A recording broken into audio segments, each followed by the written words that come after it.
The fog rolls in from the Pacific like a living thing, thick and hungry, swallowing everything in its path. Devil's Slide has earned its name over decades of claiming lives, a treacherous stretch of Highway 1 where the earth crumbles into the ocean without warning. On nights like these, when the mist wraps around the coastal mountains like fingers around a throat, even the most experienced drivers know better than to push their luck. But police officers don't have the luxury of choosing when duty calls. March 15, 1977. Officer Maria Santos was 26 years old, ambitious, and determined to prove herself in a department where women were still fighting for respect. She had graduated top of her academy class just 2 years earlier, and her superiors had already marked her as someone to watch. Maria's partner that night was supposed to be Officer Jack Morrison, a 15-year veteran who knew every curve and blind spot on the peninsula. But Morrison had called in sick at the last minute, leaving Maria to patrol the most dangerous stretch of coastline alone. The last radio contact came at 11:47 p.m. Maria's voice crackled through the static, calm and professional as always. She was responding to reports of suspicious activity near the Devil's Slide overlook, where teenagers often gathered to drink and couples sought privacy in their cars. It was routine patrol work, the kind of call she'd handled dozens of times before. Dispatch confirmed her location and told her to proceed with caution due to the weather conditions. Those would be the last words anyone would hear from Maria Santos for 13 years.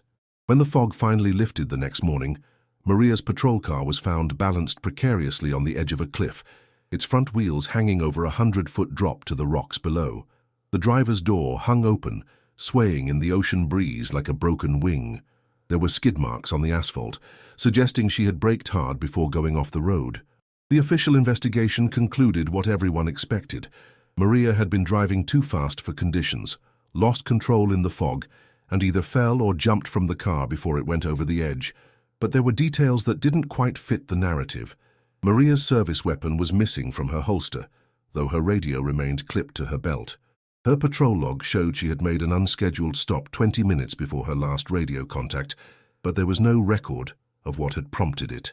Most puzzling of all, witnesses reported seeing 2 vehicles on Devil's Slide that night, not just Maria's patrol car. When pressed for details, these witnesses became vague, their stories shifting like the fog itself. The search for Maria's body consumed the next 2 weeks. Coast Guard helicopters swept the coastline, while divers braved the treacherous currents below the cliffs.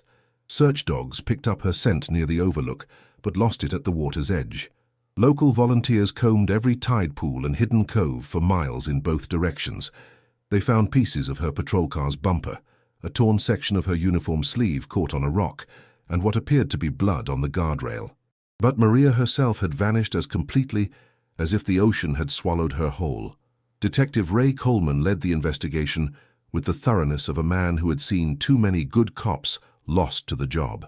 He interviewed everyone who had been on duty that night, retraced Maria's patrol route hour by hour, and even had the department's mechanic examine her car for any signs of tampering, but every lead seemed to evaporate like morning mist. The case was officially classified as an accidental death after 6 months, despite the absence of a body. Maria's badge number was retired, her locker cleaned out, and her memory honored with a small memorial plaque in the station lobby. Her family never accepted the official conclusion. Maria's younger sister, Carmen, insisted that her sister was too careful, too professional to make such a fatal mistake. She had driven those roads countless times in all kinds of weather. Carmen hired a private investigator with her own savings, but he found nothing that contradicted the police report. The case went cold, filed away with hundreds of other unsolved disappearances along California's unforgiving coast. Years passed. The memorial plaque gathered dust. New officers joined the force, most of them never knowing there had once been a Maria Santos. Those who remembered her spoke of her in the past tense, if they spoke of her at all. The fog continued to roll in from the Pacific, and Devil's Slide continued to claim its victims. Life moved on, as it always does, leaving the dead behind. But the ocean keeps its secrets for only so long. What the tide takes away, it sometimes returns, changed and weathered but recognizable to those who know how to look. On the morning of August 3, 1990, retired fisherman Walter Hayes was setting his nets near Seal Point, about 3 miles south of Devil's Slide. The sun was just breaking through the morning clouds, turning the water gold and silver. Walter had been fishing these waters for 40 years, and he knew every current and every rocky outcrop along the coast. As he pulled in his nets, something unusual caught his eye. Wedged between two barnacle-covered rocks was a piece of metal that glinted in the early light. At first, Walter thought it might be part of a car bumper or license plate, the kind of debris that washed up regularly after winter storms. But as he maneuvered his boat closer, he realized what he was looking at was much more significant. It was a police badge, tarnished by years in saltwater but still recognizable. More disturbing were the dark stains that covered its surface, stains that looked suspiciously like dried blood. Walter's hands shook as he carefully extracted the badge from its rocky prison. The number was still visible, 847. As he turned it over in his weathered hands, Walter felt a chill that had nothing to do with the ocean breeze. He knew that badge number. Every longtime resident of the peninsula knew the story of Officer Maria Santos, the young policewoman who had disappeared in the fog 13 years earlier. Walter had even participated in the search efforts, his fishing boat one of dozens that had scoured the coastline looking for any trace of her. Now, holding her badge in his hands, he understood that Maria's story was far from over. Walter didn't hesitate. He fired up his boat's engine and headed straight for the harbor, the blood-stained badge wrapped carefully in his jacket. He knew this discovery would reopen old wounds and raise new questions. What he didn't know was that someone had been watching him from the cliffs above. Someone who had spent 13 years making sure Maria Santos stayed buried in the depths of the Pacific. As Walter's boat disappeared around the point, heading toward shore with its explosive cargo, a figure on the cliffs reached for a cell phone. The call that followed was brief and urgent. After all these years, Maria Santos was about to rise from the dead, and there were people who would do anything to make sure she stayed buried. But Walter Hayes was already beyond their reach, racing toward a revelation that would shatter the careful lies built around one foggy night in 1977. Laura Ribeiro had built her career on cases that other lawyers wouldn't touch. Missing persons, cold cases, wrongful deaths that had been buried under layers of bureaucratic indifference. At 34, she had already earned a reputation as someone who didn't back down from powerful interests, whether they wore badges or expensive suits. Her small law office in downtown San Francisco was cramped and cluttered, but the walls were lined with newspaper clippings and photographs of families she had helped find justice. Some people called her obsessive. Laura preferred the term thorough. The phone call came on a Tuesday morning in August, just as Laura was reviewing files for an upcoming trial. Walter Hayes' voice was shaky as he described finding the badge, but his story was consistent and detailed. Laura had heard about the Maria Santos case before, of course.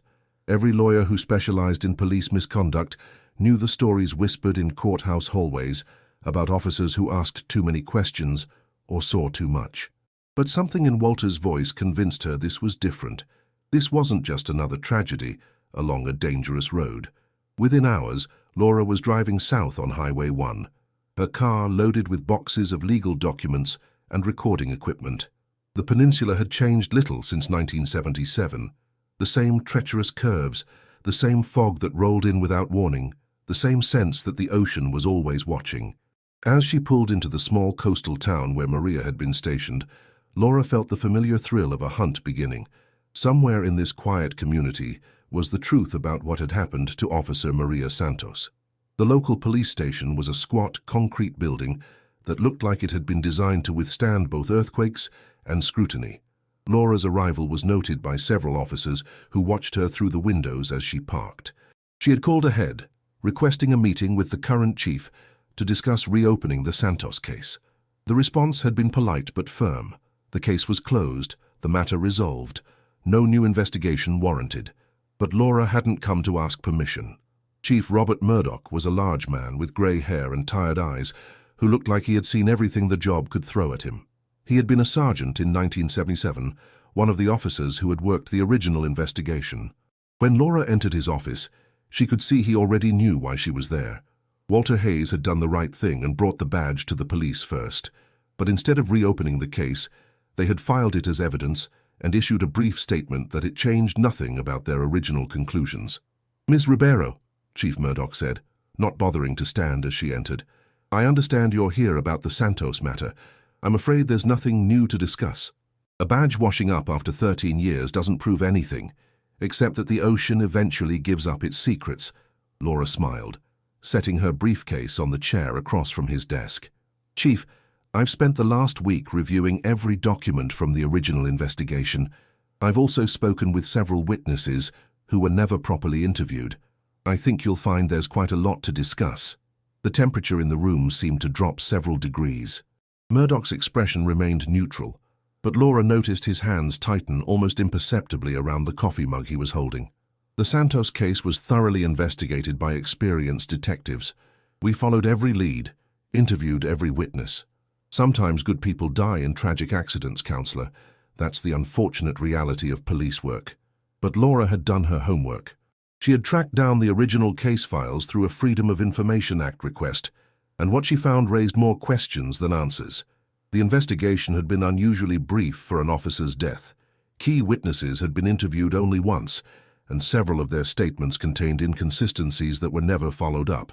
Most troubling was what wasn't in the file, any mention of the second vehicle that multiple witnesses claimed to have seen that night. Chief, I'm curious about something, Laura said, opening her briefcase and pulling out a thick folder. According to the incident reports, Officer Santos made an unscheduled stop at 11:27 p.m., 20 minutes before her last radio contact. But there's no record of what prompted that stop. No dispatch call, no notation in her patrol log. Don't you find that unusual? Murdoch's jaw tightened almost imperceptibly. Officers make judgment calls all the time, Ms. Ribeiro. They don't need permission to investigate suspicious activity. Of course not, but they do need to report it. That's basic protocol, especially for a young officer working alone. Laura pulled out another document. I've also spoken with the dispatcher who was on duty that night. Sandra Martinez, now retired. She remembers the night very clearly because of what happened to Maria. She told me something interesting about that last radio contact. The silence stretched between them like a taut wire. Murdoch set down his coffee mug with deliberate care. Ms. Martinez retired 8 years ago. Her memory of events from 13 years past may not be entirely reliable. Actually, her memory is quite sharp. She told me that Maria's voice sounded different during that last transmission. Stressed, maybe frightened. Sandra wanted to ask if she needed backup, but the transmission cut off before she could respond. She tried to raise Maria several times after that, but got no answer. Sandra reported this to Detective Coleman the next day, but somehow that detail never made it into the official report. Laura watched Murdoch's face carefully as she spoke. She had learned to read the micro-expressions that betrayed stress, anger, fear. What she saw in the chief's eyes wasn't surprise or curiosity. It was recognition, as if she had just confirmed something he already knew.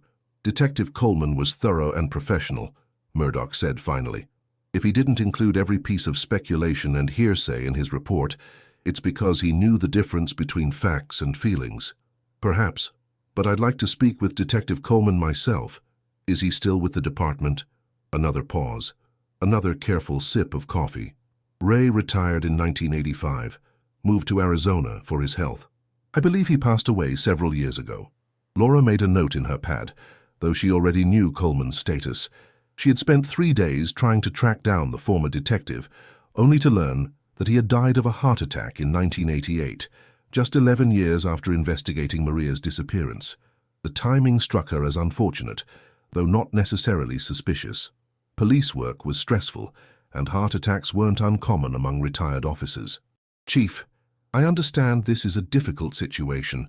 No one wants to reopen old wounds or second-guess the work of dedicated officers, but Maria Santos was 26 years old when she died. Her family deserves to know the truth about what happened to her. Murdoch stood up, signaling that the meeting was over. The truth, Ms. Ribeiro, is that Officer Santos died in a tragic accident while performing her duties. The Pacific Ocean is dangerous and unforgiving. Sometimes there are no deeper mysteries, no conspiracies, no cover-ups. Sometimes a young officer simply drove too fast in the fog and paid the ultimate price. But as Laura left the station, she carried with her the certainty that Chief Murdoch was lying. Not necessarily about the facts of the case, but about his knowledge of them, the way he had avoided eye contact, the careful precision of his words, the subtle defensiveness in his posture. These were the tells of a man who knew more than he was saying. That evening, Laura checked into a small motel near the coast and spread her materials across the bed. Police reports, witness statements, newspaper clippings, maps of the Devil's Slide area. She had learned long ago that cold cases were like puzzles with missing pieces. You had to study what remained until you could see the shape of what was missing. The more she studied the Maria Santos case, the more convinced she became that the missing pieces weren't lost. They were hidden. Someone had made sure that certain facts never made it into the official record, that certain witnesses weren't pressed for details, that certain questions were never asked. The question was why. Maria's personnel file painted the picture of an exemplary young officer. High marks in all areas, no disciplinary actions, commendations for her work with domestic violence cases. But as Laura read between the lines, she began to see something else. Maria had been assigned to patrol the most isolated areas of the peninsula, often working alone despite her relatively junior status. She had been excluded from certain types of investigations, particularly those involving drug trafficking along the coast. For an officer with her qualifications and ambition, it was an unusual assignment pattern. Laura's cell phone rang, jarring her from her thoughts. The number was local but unfamiliar. "Ms. Ribeiro, this is Sandra Martinez. I heard you were in town asking questions about Maria Santos." Laura sat up straighter. "Ms. Martinez, thank you for calling. I was hoping to speak with you about the night Officer Santos disappeared. Not over the phone. Can you meet me tomorrow? There's something I need to show you, something I should have given to the police 13 years ago. But I was scared then, and by the time I worked up the courage, it seemed too late." Laura's pulse quickened. "Of course. Where would you like to meet?" "The old lighthouse north of town, 2 o'clock. And Ms. Ribeiro, come alone. There are people who still don't want the truth about that night to come out. People who have been watching and waiting for someone like you to start asking the right questions." The line went dead, leaving Laura staring at her phone in the gathering darkness. Outside her motel window, fog was beginning to roll in from the ocean, just as it had on the night Maria Santos vanished. But this time, Laura thought, the fog might finally be lifting on a 13-year-old secret. She had no way of knowing that in a house across town, another phone call was being made.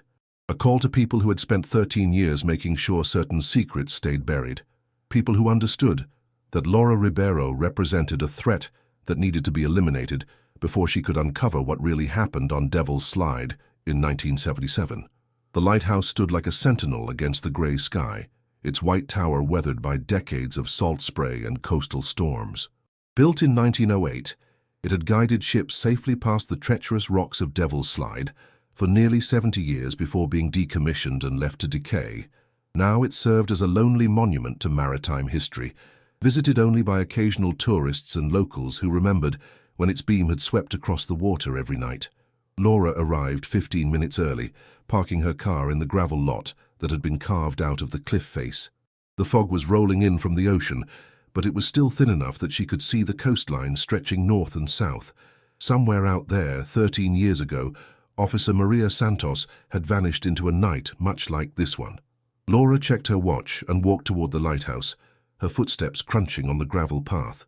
Sandra Martinez was already waiting, standing near the base of the lighthouse with her back to the ocean. At 62, she was a small woman with silver hair and sharp eyes that seemed to take in everything at once. She had been the night shift dispatcher for over 20 years before retiring, and Laura could see why she would have been good at the job. There was an alertness about her, a sense that she was always listening for the next emergency call. "Ms. Ribeiro," Sandra said as Laura approached. "Thank you for coming. I wasn't sure you would. Thank you for reaching out. I understand you have information about the night Officer Santos disappeared." Sandra glanced around nervously, as if checking to make sure they were truly alone. "Before I show you what I brought, you need to understand something. I should have come forward 13 years ago, but I was scared. There were things happening in the department back then, things that made me question who I could trust." Laura pulled out her digital recorder. "May I?" Sandra nodded, then took a deep breath. "I told you yesterday that Maria sounded different during her last radio transmission. Stressed, frightened, but there was something else, something I didn't tell Detective Coleman or anyone else. Maria wasn't alone in her patrol car when she made that last call." The words hit Laura like a physical blow. "What do you mean she wasn't alone?" I could hear another voice in the background, a man's voice. He was talking to Maria, but I couldn't make out the words. At first I thought maybe she had stopped someone for questioning, but something about it didn't feel right. The voice was too familiar, too comfortable, like whoever it was knew her well. Laura felt her pulse quicken. Did you recognize the voice? Sandra hesitated, her eyes fixed on the horizon where the fog was growing thicker. I thought I did, but I couldn't be sure, and I knew that making accusations without proof could destroy careers, maybe even lives. So I kept quiet, told myself I must have been mistaken. But you don't think you were mistaken anymore? No, especially not after what I found in Maria's locker. Sandra reached into her purse and pulled out a manila envelope, yellowed with age. 3 days after Maria disappeared, Chief Hansen asked me to clean out her locker. He said the family was too grief-stricken to do it themselves. Most of it was just personal items, photographs, spare uniforms. But hidden in the back, taped to the inside wall, I found this. She handed the envelope to Laura, who opened it with trembling fingers.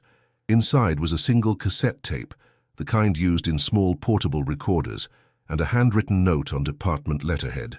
The note was brief, written in a woman's careful script. If something happens to me, this tape will explain everything. I should have reported this months ago, but I was afraid no one would believe me. I was afraid they would destroy my career, or worse. But I can't stay silent anymore. Too many lives are at stake. The drugs coming through Devil's Slide aren't random. They're being allowed through. Someone is being paid to look the other way, and when I tried to investigate, I was warned to stop. They think they can intimidate me, but they're wrong. I won't let them turn my badge into a lie. It was signed M. Santos in the same careful handwriting. Laura stared at the note, her mind racing. Did you listen to the tape? Sandra shook her head. I was too scared. I took the envelope home and hid it in my attic. Every few months I would think about calling the police or the FBI, but then I would remember how quickly the investigation was closed, how Detective Coleman died so young, how anyone who asked too many questions seemed to transfer away or retire early. But you kept it all these years. I couldn't throw it away. Maria was a good kid, ambitious but honest. If she died because she found out something she wasn't supposed to know, then someone needs to pay for that. Laura looked at the cassette tape, a small piece of plastic that might hold the key to 13 years of unanswered questions. Do you have a way to play this? Sandra reached into her purse again and pulled out an old portable cassette player. I figured you might ask. They sat on a weathered bench near the lighthouse, the fog swirling around them like ghosts from the past. Laura inserted the tape and pressed play. For a moment, there was only static. Then Maria's voice emerged clear and determined. This is Officer Maria Santos, badge number 847, making this recording on March 10th, 1977. If you're listening to this, it means something has happened to me, and you need to know the truth about what's been going on in this department. Laura and Sandra exchanged glances. This was 5 days before Maria's disappearance. Maria's voice continued. For the past 6 months, I've been documenting unusual activity along the Devil's Slide patrol route, ships that anchor offshore at specific times, always during my shifts. Vehicles that meet at the overlook but drive away when they see my patrol car. And most importantly, radio traffic that's been kept off the official channels. There was a pause, then the sound of papers rustling. I've been monitoring an unofficial frequency that some of the senior officers use.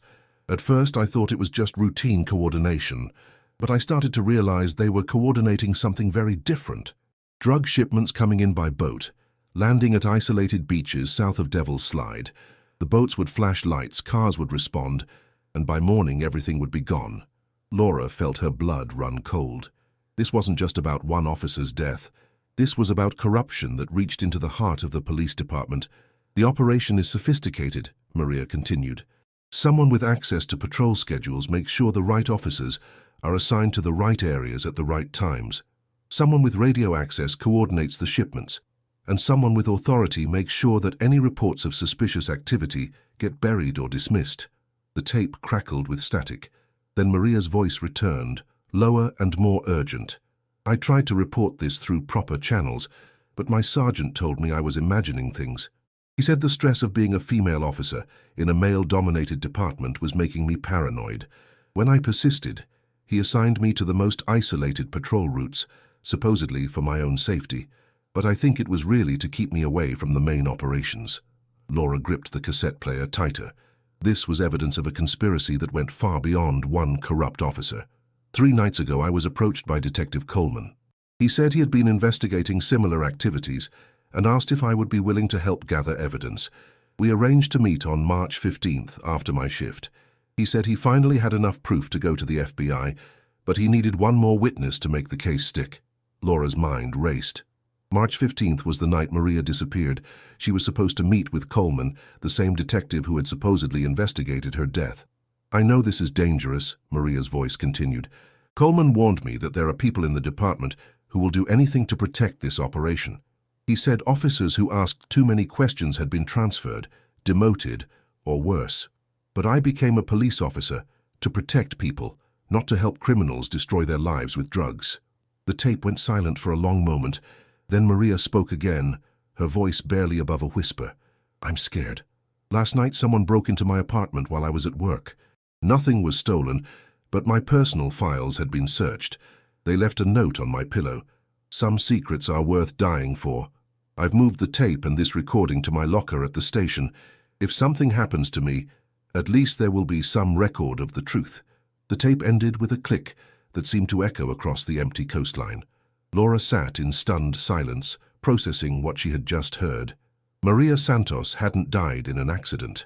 She had been murdered to prevent her from exposing a drug smuggling operation that involved members of her own police department.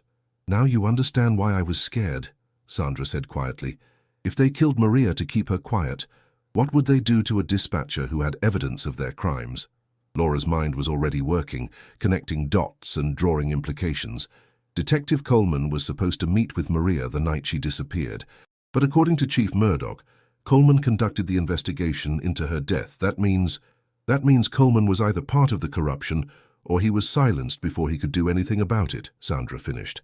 And his convenient heart attack 3 years later makes a lot more sense now. Laura felt a chill that had nothing to do with the ocean breeze. Sandra, this tape is evidence of murder and conspiracy. We need to take it to the FBI immediately. But as she spoke, Laura became aware of the sound of a car engine approaching. A black SUV was pulling into the parking lot, moving slowly and deliberately. 2 men in dark suits got out, their eyes scanning the area before focusing on the lighthouse. Oh God, Sandra whispered. They found us. Laura grabbed Sandra's arm. Is there another way off this cliff? Sandra pointed to a narrow trail that led down the rocky slope toward the beach. That path goes down to the water, but it's dangerous, especially in fog. The men were walking toward them now, their hands inside their jackets. Laura shoved the tape and recorder into her purse, helped Sandra to her feet, and started toward the trail. But as they reached the edge of the cliff, one of the men called out, Ms. Ribeiro, we just want to talk. There's no need to make this more difficult than it has to be. Laura looked back and saw that both men now had their hands on their weapons. These weren't federal agents interested in justice. These were the people who had spent 13 years making sure Maria Santos stayed dead and buried. Go, Laura told Sandra, pushing her toward the trail. Get to the beach and find help. But Sandra grabbed her arm.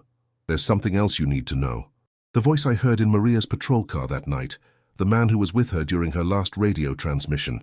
I've spent 13 years trying to convince myself I was wrong, but I wasn't. Sandra, we have to go now. It was Chief Murdoch. He was just a sergeant then, but it was definitely his voice. Murdoch was in that car with Maria when she made her last call. He was there when she died. The revelation hit Laura like a physical blow, but there was no time to process it. The 2 men were moving faster now, no longer pretending this was a friendly conversation. Laura and Sandra started down the treacherous cliff path, slipping and sliding on loose rocks as the fog grew thicker around them. Behind them, Laura could hear the men reaching the edge of the cliff. One of them was speaking into a radio, coordinating with someone else. The trap was closing, and Laura realized that finding the truth about Maria Santos had put her own life in immediate danger. As they stumbled through the fog toward the crashing waves below, Laura understood that she was no longer just investigating a cold case. She was running for her life from people who had killed once to protect their secrets and wouldn't hesitate to kill again. The cliff path was treacherous even in daylight, a narrow ribbon of loose stone and crumbling earth that switched back down the face of the precipice. In the thickening fog, it became a death trap. Laura kept one hand on Sandra's arm and the other pressed against the rocky wall, feeling for each foothold before committing her weight. Behind them, she could hear voices echoing off the cliff face, but the fog was working in their favor, making it difficult for their pursuers to follow their exact route. There's a cave about halfway down, Sandra gasped. her breath coming in short bursts. Fisherman used to use it to wait out storms. Laura looked back through the swirling mist, but could see nothing except grey shadows moving against grey stone. The men had started down the path, but they were moving cautiously, unsure of the terrain. That gave Laura and Sandra a precious few minutes of lead time, but Laura knew it wouldn't be enough. These men weren't giving up, and they had the advantage of backup and communication. The cave Sandra had mentioned was little more than a hollow in the cliff face, barely large enough for two people to crouch inside, but it was invisible from the path above, hidden by an outcropping of rock that had been carved by centuries of wind and salt spray. They huddled together in the darkness, listening to the sound of boots on stone growing closer. "They'll find us eventually," Sandra whispered. "This path only goes to the beach, and there's nowhere to hide down there." Laura was thinking furiously, trying to remember everything she had seen during her drive along the coast. "How far are we from town?" "About 2 miles by water, maybe 4 by the coastal road, but we'd have to get past them first." The voices were getting closer. Laura could make out fragments of conversation carried on the wind. One of the men was coordinating with someone on the radio, reporting their position and requesting additional units. This wasn't a spontaneous confrontation. It was a coordinated operation designed to eliminate 2 witnesses who knew too much. "Sandra, is there anyone in town you trust completely? Someone who wasn't part of the police department in 1977? Sandra thought for a moment. "Father Miguel at St. Catherine's Church. He's been here for 30 years, but he came from Mexico City after Maria disappeared, and he's performed last rites for enough dead fishermen to know when something doesn't smell right." Laura made a decision. "We're going to have to make it to the beach. Do you know if there are any boats down there?" "Sometimes fishermen pull their small boats up on the sand during low tide, but the fog is our friend right now. Can you swim if we have to?" Sandra nodded grimly. "I grew up on this coast. The water's cold, but I can manage." They waited until the voices had passed their hiding spot, then continued down the path as quickly as they dared. The fog grew thicker as they descended, until Laura could barely see her own hands.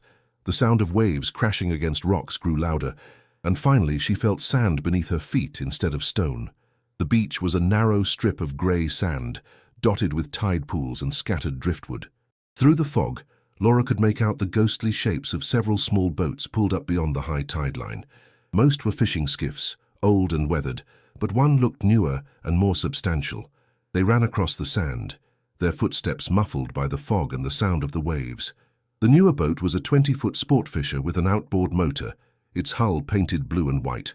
Laura prayed it had fuel as she helped Sandra climb over the gunwale. "Do you know how to start one of these?" Sandra asked.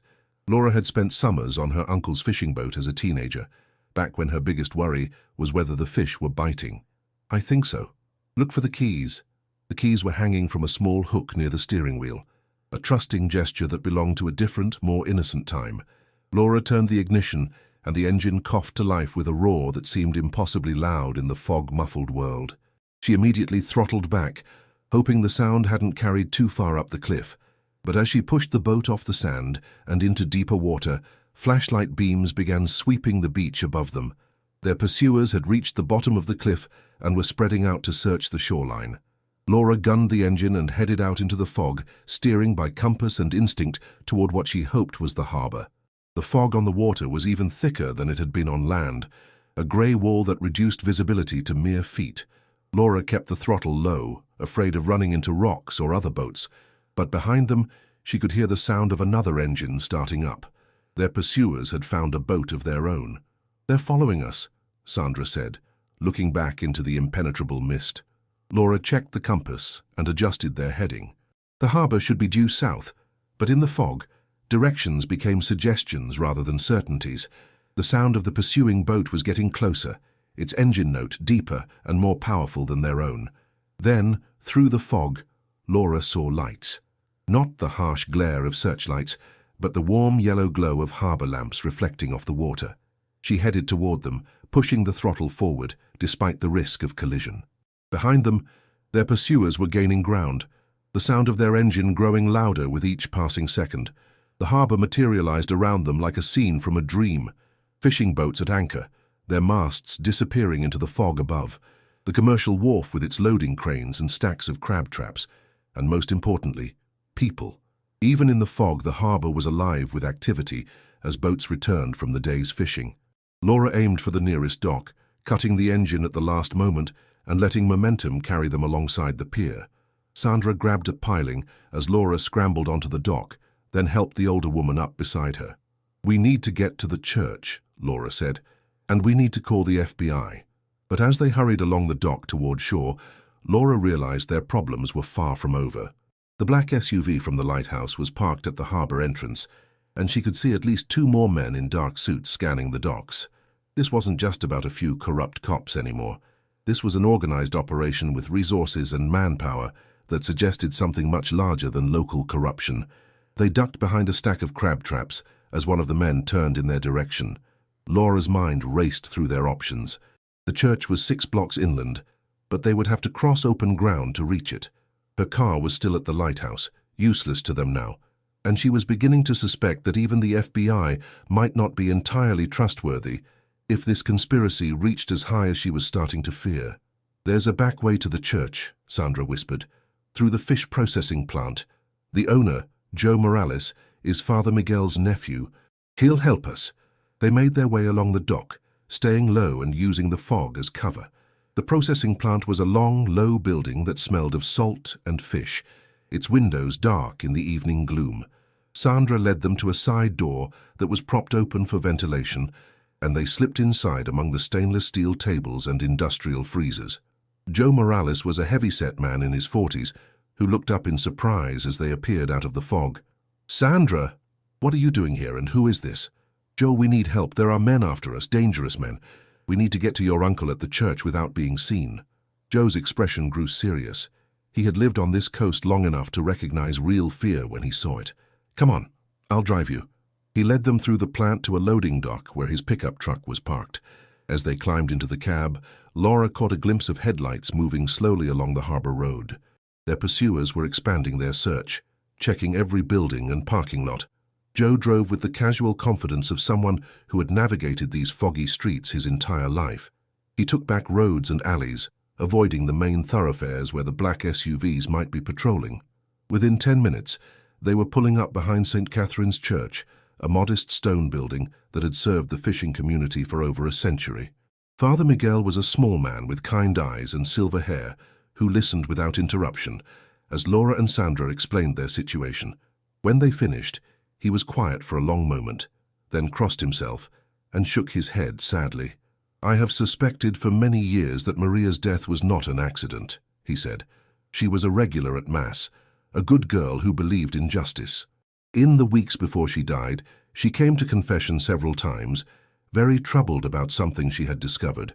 She never told me specifics, but I could see she was wrestling with a terrible decision." Laura felt her heart racing. "Father, we have evidence that proves Maria was murdered, but the people responsible are still in positions of power. We need to get this information to federal authorities, but we don't know who we can trust." Father Miguel nodded gravely. "There is someone, Agent Carmen Delgado with the FBI. She grew up in this community before joining the Bureau. Her father was a fisherman who died in a suspicious accident 10 years ago, an accident that was never properly investigated.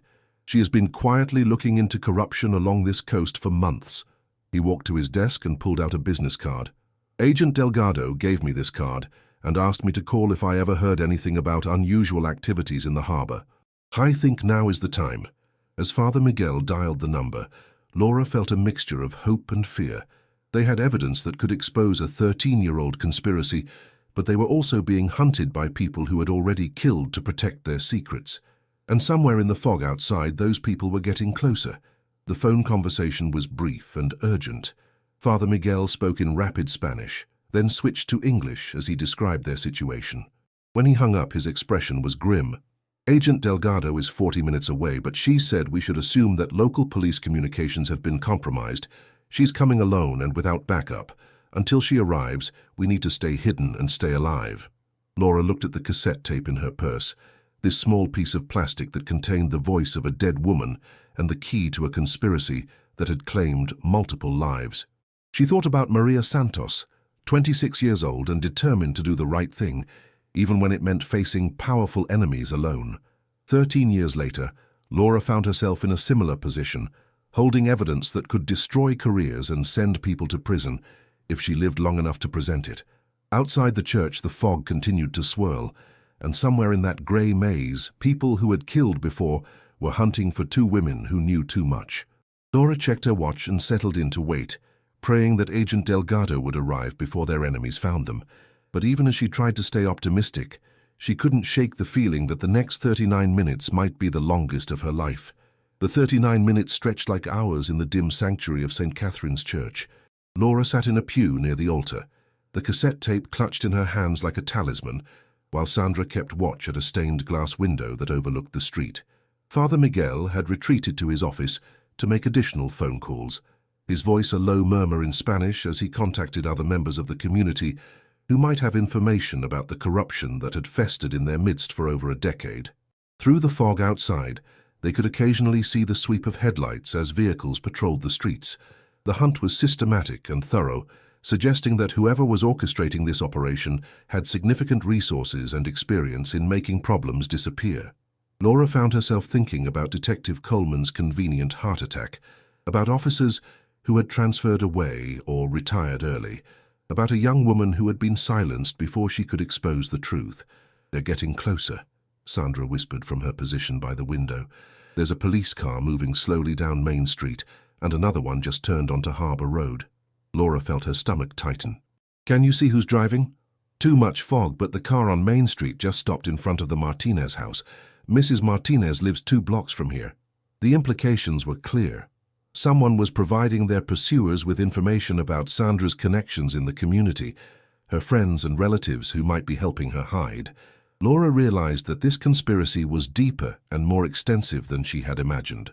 It wasn't just a few corrupt cops supplementing their income with drug money. This was an organized criminal enterprise that had infiltrated law enforcement at multiple levels. Father Miguel emerged from his office, his face grave. "I have spoken with several fishermen who remember strange activities from the late 1970s and early 1980s, boats that arrived at unusual hours, cargo that was unloaded away from the main docks, money that appeared in the community without explanation. But when people asked questions, they were told to mind their own business or they might find themselves in trouble with immigration authorities." Laura absorbed this information, adding it to the growing picture of systematic intimidation and corruption. "Father, how extensive was this operation?" "From what I can piece together, it involved regular shipments of drugs coming in from Mexico and South America. The boats would anchor offshore and use smaller craft to ferry the cargo to isolated beaches along the coast. Local law enforcement ensured that patrols were diverted during these operations, and any reports of suspicious activity were either ignored or buried. And the profits? Enormous. Enough to buy silence from multiple sources, to fund legitimate businesses that served as fronts, and to ensure that anyone who posed a threat was eliminated or neutralized." Sandra suddenly tensed at the window.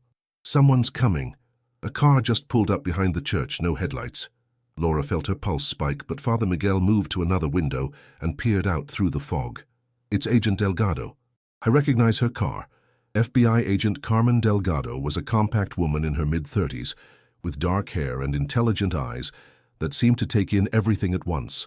She moved with the careful alertness of someone who had spent years working in dangerous situations, her hand resting casually near her service weapon as she scanned the church interior. "Ms. Ribeiro, Ms. Martinez," she said quietly. "I'm Agent Delgado. Father Miguel briefed me on your situation. I understand you have evidence related to the death of Officer Maria Santos." Laura handed her the manila envelope containing the cassette tape and note. "Maria recorded this 5 days before she disappeared.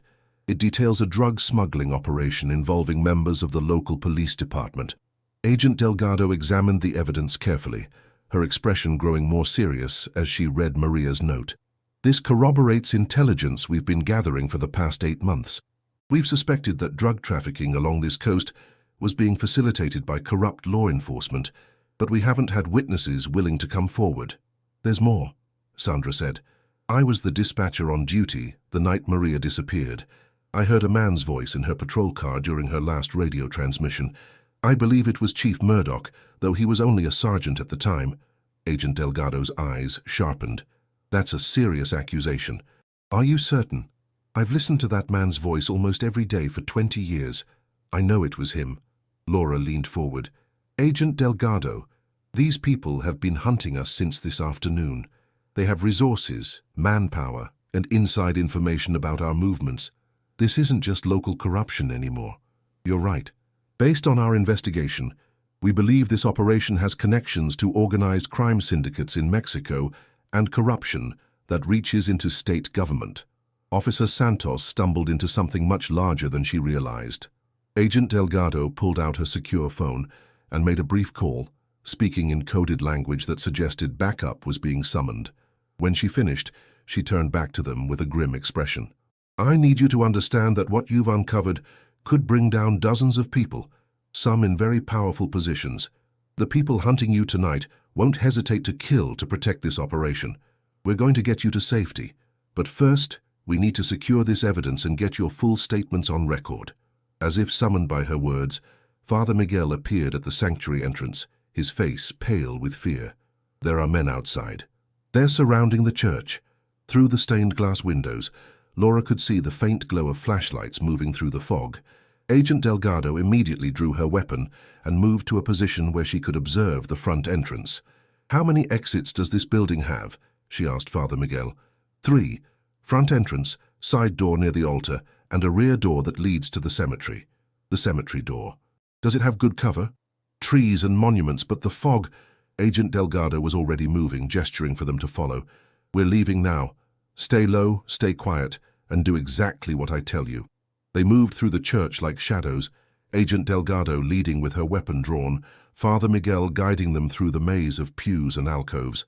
As they reached the rear door, they could hear voices at the front of the building. Someone was testing the main entrance, checking to see if it was locked. The cemetery behind St. Catherine's was a maze of weathered headstones and ancient trees, their branches disappearing into the fog above. Agent Delgado led them along a winding path between the graves, using the larger monuments as cover. Laura found herself reading names and dates on the stones, wondering how many of these people had died with secrets that were never revealed. They were halfway across the cemetery when the shooting started. The sharp crack of gunfire echoed through the fog, followed immediately by the sound of splintering wood as bullets struck the church door they had just exited. Agent Delgado pushed them behind a large marble monument and spoke rapidly into her radio. This is Delgado. We're under fire at St. Catherine's Church. Multiple shooters, unknown weapons. Requesting immediate backup and medical units. The response was immediate and chilling. Agent Delgado, this is Deputy Director Morrison. Abort your current operation and return to headquarters immediately. You are exceeding your authority. Agent Delgado stared at her radio in disbelief, then looked at Laura with growing understanding. The corruption goes higher than we thought. Someone in the Bureau is protecting this operation. More gunfire erupted from the direction of the church, closer this time. Their pursuers had discovered their escape route and were following them into the cemetery. Laura could hear voices calling out coordinates, the professional communication of people who had done this before. Agent Delgado, Laura whispered urgently, if your own people are compromised, where can we go? The agent was quiet for a moment, thinking furiously. Then her expression hardened with resolve. There's a state police barracks about 20 miles north. Sergeant Williams there is someone I trust completely, but we have to get past these people first. She pointed through the fog toward a line of cypress trees that marked the cemetery's northern boundary. My car is parked on the street beyond those trees, if we can reach it. But as she spoke, flashlight beams began sweeping through the cemetery from multiple directions. They were surrounded, trapped among the graves of the dead by people who were prepared to add them to the count. Laura clutched the cassette tape tighter, thinking about Maria Santos, and wondering if her evidence would die with them in this fog-shrouded graveyard. Then, from somewhere in the mist came the sound she had been dreading. Chief Murdoch's voice, calling out with calm authority, Ms. Ribeiro, this has gone far enough. You're interfering with an ongoing federal investigation. Come out now and no one else needs to get hurt. Laura felt Sandra tremble beside her. After 13 years of silence and fear, they were face to face with the man who had killed Maria Santos, the man who had built his career on a foundation of lies and blood, who had spent more than a decade making sure the truth stayed buried in the depths of the Pacific. But Agent Delgado was already moving, her training and instincts taking over. When I give the signal, she whispered, Run for the trees, don't look back, don't stop for anything, I'll hold them off as long as I can. Laura wanted to protest, to tell her that they wouldn't leave her behind, but the sound of approaching footsteps made argument impossible. In seconds they would be discovered, and their only chance of survival would disappear into the fog forever. The final confrontation was about to begin, 13 years after it should have ended, with justice for a young police officer who had died trying to do the right thing. Agent Delgado's signal never came. Instead, the fog around them suddenly erupted with light and sound as floodlights blazed to life, and a voice boomed through a megaphone. "Federal agents! Drop your weapons and surrender immediately." Chief Murdoch's confident voice faltered into confused cursing as the cemetery filled with FBI agents in tactical gear, their weapons trained on the corrupt officers who had been hunting Laura and Sandra through the night. The fog that had concealed their pursuers now worked against them, creating chaos and confusion as federal agents moved through the mist like avenging angels. Agent Delgado rose from behind the monument, her relief evident as she recognized the tactical team leader. "Agent Rodriguez, how did you know?" "Father Miguel," Rodriguez called back, his voice carrying easily through the fog. "After you called for backup and got that suspicious response, he contacted a journalist friend who had Carmen Delgado's personal cell number. When we realized you'd been ordered to stand down on a legitimate federal investigation, we mobilized a clean team from the San Francisco field office. Through the chaos, Laura could hear Chief Murdoch still trying to assert his authority. "This is a local police matter. You have no jurisdiction here." But Agent Rodriguez's response was swift and final. "Robert Murdoch, you're under arrest for the murder of Officer Maria Santos, conspiracy to distribute controlled substances, and conspiracy to commit murder. You have the right to remain silent." The sound of handcuffs clicking shut through the fog was like music to Laura's ears. After 13 years, Maria Santos was finally getting the justice she had died trying to achieve. As the tactical team secured the cemetery and arrested the corrupt officers, Agent Delgado led Laura and Sandra back toward the church. In the artificial daylight of the floodlights, Laura could see the true scope of what they had uncovered. 7 men in handcuffs, including Chief Murdoch, and 2 federal agents who had been part of the cover-up. The drug smuggling operation that had begun in the 1970s had grown into a multi-million-dollar enterprise that had corrupted law enforcement at multiple levels. How extensive was this conspiracy? Laura asked Agent Delgado as they walked through the cemetery. "Based on our investigation and the evidence you've provided, we believe the operation generated over $50 million in illegal profits over 13 years. The money was used to buy silence, fund legitimate businesses as fronts, and eliminate threats. Officer Santos was just one of several people who were killed or died under suspicious circumstances after discovering elements of the conspiracy." Sandra was walking beside them in stunned silence, still processing the fact that her 13 years of fear and silence were finally over. What about Detective Coleman? Was his heart attack really natural? Agent Delgado's expression was grim. "We're reopening that investigation along with several others. Based on what we know now, Coleman was likely poisoned. The drug used can mimic a heart attack and is virtually undetectable unless you know what to look for." They reached the church steps where Father Miguel was waiting with Joe Morales and several other community members who had heard the commotion. Word was already spreading through the fog-bound town that the mystery of Maria Santos had finally been solved. "Ms. Ribeiro," Agent Delgado said, "I want you to know that your investigation saved lives. We've been trying to crack this conspiracy for months, but we didn't have the evidence or witnesses we needed. Without your determination to uncover the truth, these people would have continued operating indefinitely." Laura thought about Maria Santos, 26 years old, and determined to do what was right, even when it meant facing powerful enemies alone. Maria did the real work. "I just finished what she started." Over the following weeks, the scope of the conspiracy became clear as more arrests were made and evidence was analyzed. The drug smuggling operation had involved 13 officers from the local police department, 4 federal agents, 2 county prosecutors, and a network of civilian accomplices that included boat captains, dock workers, and business owners who had laundered money through seemingly legitimate enterprises. The cassette tape that Sandra had hidden for 13 years became the cornerstone of the prosecution's case. Maria's voice, speaking from beyond the grave, provided detailed evidence of the operation's structure and participants. Combined with physical evidence recovered from previously unexplored locations and testimony from other witnesses who finally felt safe to come forward, it was enough to secure convictions for murder, conspiracy, drug trafficking, and corruption. Chief Murdoch was sentenced to life in prison without the possibility of parole for the murder of Maria Santos. During his trial, details emerged about that foggy night in March 1977. Maria had been lured to the Devil's Slide overlook by a false report of suspicious activity. She had discovered Murdoch and several other officers coordinating a drug shipment and had attempted to arrest them. In the struggle that followed, she was shot and her body thrown into the ocean. Her patrol car was then staged to look like an accident. The blood-stained badge that Walter Hayes had found 13 years later had been torn from Maria's uniform during the struggle. Ocean currents had carried it miles from the scene, where it had remained wedged between rocks until that foggy morning when a retired fisherman had pulled in his nets and found evidence of a 13-year-old murder. Laura's investigation and the subsequent federal prosecutions made national headlines. The story of a young lawyer who had risked her life to uncover the truth about a murdered police officer resonated across the country, sparking renewed interest in cold cases and police corruption. Laura was invited to speak at law schools and police academies about the importance of never giving up on justice, no matter how much time had passed or how powerful the people involved.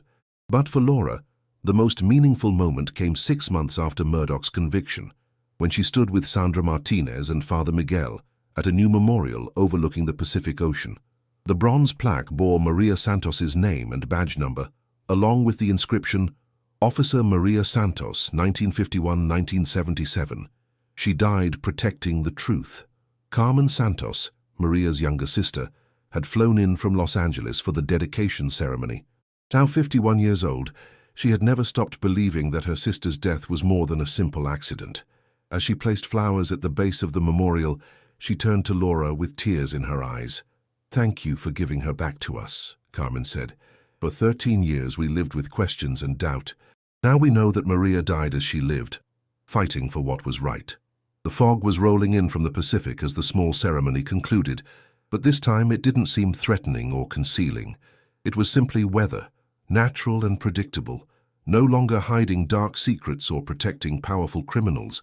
The truth about Maria Santos had finally been revealed, and the ocean that had concealed her murder for 13 years now served as a peaceful backdrop to her memorial. As Laura drove back toward San Francisco that evening, she thought about the cassette tape that had started it all. Maria's voice speaking across 13 years of silence, refusing to let murder and corruption go unpunished.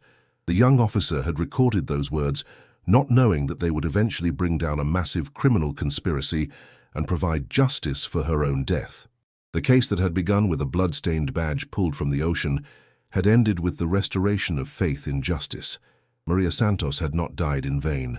Her sacrifice had exposed corruption that might have continued for decades, preventing countless lives from being destroyed by drugs and violence, and her courage had inspired others to speak truth to power, no matter the personal cost. The fog continued to roll in from the Pacific, but it no longer carried secrets. The mystery of Devil's Slide had been solved, and Officer Maria Santos could finally rest in peace, her badge restored to honor and her truth told to the world. Justice, like the tide, had finally come in, washing away 13 years of lies and bringing the truth to light at last.